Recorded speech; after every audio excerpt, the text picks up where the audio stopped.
the boxes. There are really, you had a 34, you had a 165, there's a 300. They're very small numbers. And that's why, if I'm understanding what you're saying, the family factor can make a difference. A difference, yes. A spoiler. Yes. We got it. Where else would you say that blood runs thicker than political water in your understanding of elections? So we talked about the Miku South. There is we spoke about Babonneau. Remember, Titus Preville's brother, Claudius, challenged Alan Chastney for the leadership of the United Workers' Party several years ago. And now he endorses the Pierre administration. As a matter of fact, he's one of the ambassadors at large. So it would be interesting to see what happens there. Now, you have a former minister, a parliamentary representative for that area in the person of Ezekiel Joseph, who once endorsed, from what is being said, John Paul Estefan, and went back to the United Workers' Party. I'm going to stop you there. Sure. I can now tell you at now 20 minutes to 7, these are the very, very first returns. It's not an announcement of loss or victory, but the very, very first returns, looking at the constituency of Castries South, where the incumbent Ernest Hilaire, the tourism minister for the Labour Party, is up against a challenge from Tommy Descartes of the UWP with David Hurd, an independent, who's garnered 2 votes. But the big numbers for Ernest Hilaire, 155, so he's ahead by 96 from the last turnout, and Tommy Descartes, UWP, 59. So again, this is a small picture because it's a 71% for Ernest Hilaire and 27% for Tommy Descartes. Doesn't mean it's a walkover, because that could very well be a particular box where Ernest Hilaire is a stronghold of the St. Lucia Labour Party. But it is a stronghold. Okay, so it's unlikely that will change as the night goes. Would you agree? I agree. And I think part of Ernest Hilaire, you saw what was in the news, that he had gone through he had to battle for this constituency because of what are the allegations and so on. But he seemed to be doing well in that particular constituency. And Tommy Descartes is relatively new to that politics. As you're always an economist, and he had done some other work throughout the Caribbean. But that is an interesting number as of now. So once again, these are the very, very first returns coming in to us here at the St. Lucia Times, and we have Ernest Hilaire out ahead, performing as expected by a clear margin of 71% to 27% against Tommy Descartes. Not to be confused, he's the economist. There's another Descartes who's a philosopher who said, "I think, therefore I am." That's only about 300 years before that. But right now, in year 2025, Tommy Descartes has a lot of philosophizing to do, because there's a lot of work that he will have to do to get past Ernest Hilaire, who's proven himself to be a particularly strong candidate within Castries South. But again, very early returns. This is not a declaration of it, but a very strong lead. You'd have to say Labour lead for Castries South at this stage. One of the interesting things I'm noticing, and now you and I spoke earlier regarding voter registration, and it looks like it has increased there by almost 300, which in my mind is not significant. What do you think? This is, you tell me. I would suggest that it is not significant. But why would you think it is not significant? Because this election has been, and I remember saying, we talked about this tight margin earlier. But and remember, let's go. Ernest Hilaire in 2021 won by 1,429 votes. And again, it would seem to be on track. He seems to be performing as expected based on 2021. Right. Yeah. So even if he squeaks past by 300 or 400 votes, that's not an underperformance by him. Absolutely not. So that's the situation with Labour leading in Castries South. That's the earliest return we've got coming into us. We will continue to monitor it. And just remember, only 9,795 voters in Castries South, and we've just counted what? 200 odd?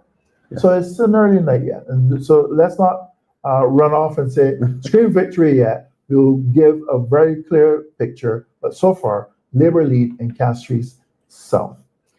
So it's coming up on 6:45. That's the news right now. The very earliest returns. Castries South, Ernest Hilaire, Tourism Minister, in a comfortable position so far. We await to get some more, and they are coming in. Let's move now to Castries North. Before that, an even more interesting bit of news has just come in. Castries Central.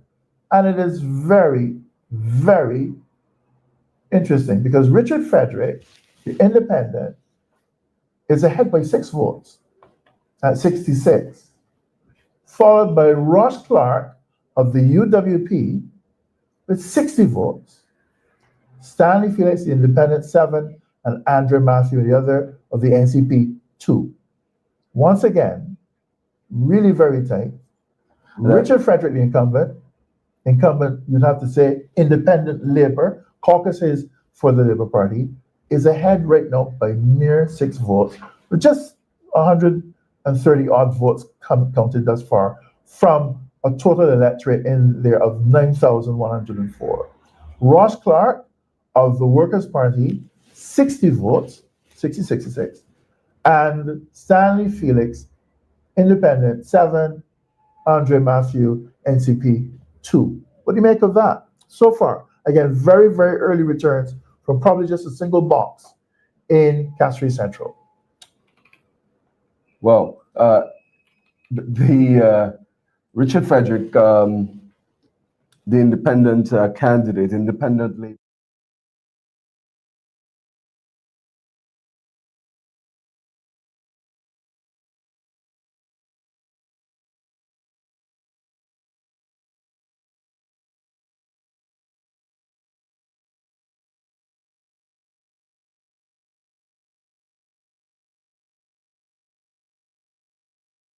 Merged in 2006 in a by-election that was caused by then Minister for Health, Sarah Flood Bobra.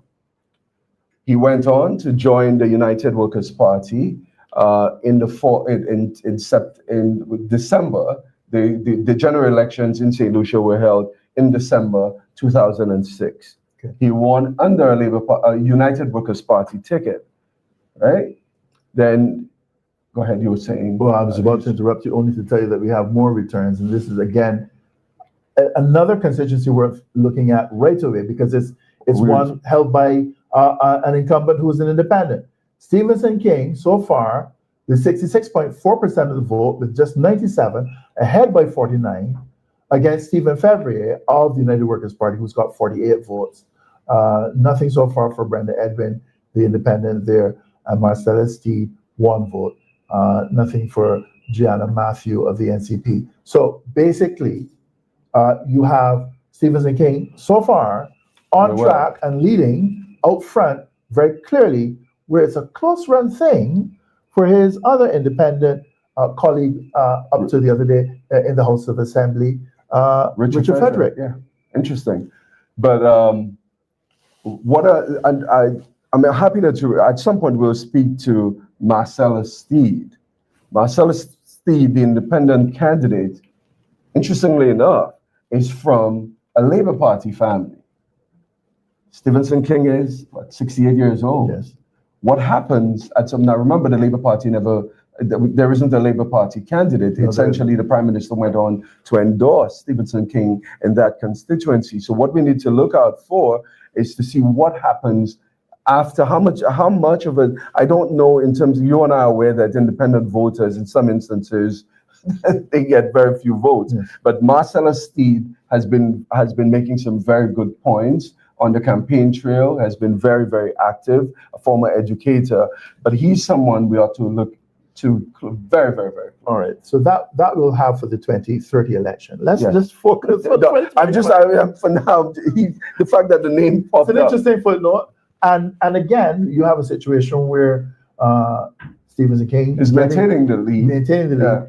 Clearly benefiting not only from the Prime Minister endorsement, but also the fact that as a former prime minister himself and someone with tremendous amount, of course, of name recognition and support in Castries North, would be expected to buck the trend of independence, along with Richard Frederick, of actually we have two exceptions. Two exceptions, and it's important to note these exceptions, sports fans, because independents don't really fare too well in any election in any part of the Caribbean. You have to go back to 1946 for an independent person in the case of, well, even 51 with Walton St. George Brown in 1951 for Ancillary Canaries. And there was another individual, I seem to, you might recall his name, from Micoud Dennery. His name was John Compton in 1954. So, but since then, independents have vanished from the scene. Across the way in Barbados, there was a victory by an independent candidate by the name of Frank Walker in 1956, who just happened to be the leader of the nation's largest trade union.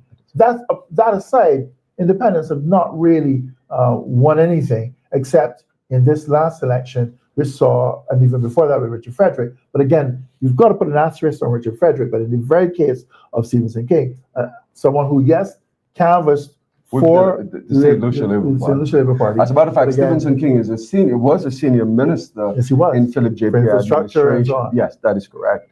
But the Castries Central, let's go back to Castries Central for a little bit. If you look at Stanley Felix, it would be interesting to see what happened to the Labour Party votes there. Are you suggesting that Stanley, again, he's only had 7 votes thus far, 5% of the vote, but he's likely to be a spoiler to draw votes away from Richard Frederick?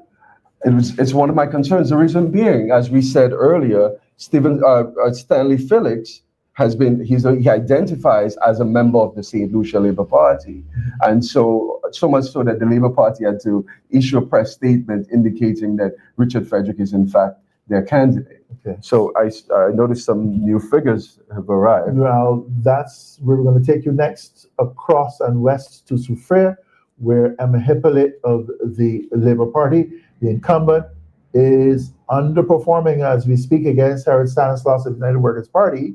53 votes for Emma Hippolyte, that's 39% of the vote. Harold Stanislaus, 83, he's ahead by 30, but more importantly, a percentage, 61%. Again, we do not know exactly what box this is. It might be a box where Stanislaus is popular, but it is not good news for Emma Hippolyte of the SLP. Let me just going back to Emma's victory in 2000, let's see, what was her numbers? In 2021. 2021. This is, we're looking at, I would love to see her numbers for 2021, unless you have it. So while he looks at those numbers, let me just quickly recap where we are as we come to you live here on the St. Lucia Times. I can also tell you that Soufriere, which has just started counting, has just given us that result of so far. There are about 8,532 electors in Soufriere. So far, of that large number, a very tiny number, 53, have come out in favor of Emma Hippolyte. The challenger, Harold Stanislaus of the United Workers' Party, 83 votes, ahead by 30. More importantly, it's a 61% to Stanislaus, 39% of the vote so far. The Emma Hippolyte, again, that's just 1.6% of the total votes cast there. But remember, Ms. Hippolyte won by 65 votes. So it's one of the marginal seats. And our good friend spoke to it earlier. So it'll be, but again, I'm also concerned, if you look, the number of registered voters decreased. Let's talk about that for a moment. To what extent are you concerned about a decline, say in the Soufriere, but then you have this gigantic constituency called Gros-Islet from Cap Estate to Corinth, with 24,000 odd people in it, various issues, interests, And you have the Kappa State Basin, you have the Rodney Bay, and so on. You have the Labon side, Monchy, and so on. So it'll be interesting. And one of the, I think through the, I don't know if you remember several years ago, the government, the then government had commissioned there was a commission on, constitutional reform. And I think one of the recommendations that was made at the time is that constituency be split in 3. But at the rate that we're going, and I will tell you this: yesterday I participated in one of the motorcades, and I noticed that what has happened during the motorcade, there were 2 persons who I suspected were moving into the constituency. So it's growing, and so now I think the time has come for whoever takes over the reins of government to look at closely the constituency of Gros Islet, because there's a possibility that you would need to split into 4. Well, indeed, and that was a recommendation of the organization. At the time, it was 3. I think it was 3. Right. Go ahead. But before that, after that, let's go down to Babonneau. We spoke about it earlier. And we talked about this. Very interesting development. So as we speak, with just under 4% of the vote return counted thus far, Jean-Paul Estefan of the St. Lucia Labour Party is at 353 votes. He's ahead by 212 against Leo Titus Preville, the former civil servant, permanent secretary, United Workers' Party, 141.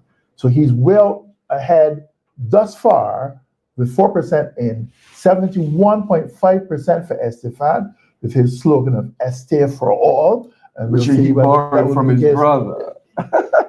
And you'll hear a lot about brothers and cousins and mothers and daughters throughout the course of this evening. I can tell you, we live in very small societies here in the Eastern Caribbean, and as we say, blood runs thicker than the political water. So Leo Titus Preville, with 28.5% of the vote against Jean-Paul Estefan's 71.5%, Labour with 212 vote, comfortable margin showing so far for Estefan. Yeah, but it would be, again, remember we spoke to the brother of Titus Preville endorsing Jean-Paul Estefan. So I would love to see what role he played in getting voters out to support Jean-Paul Estefan.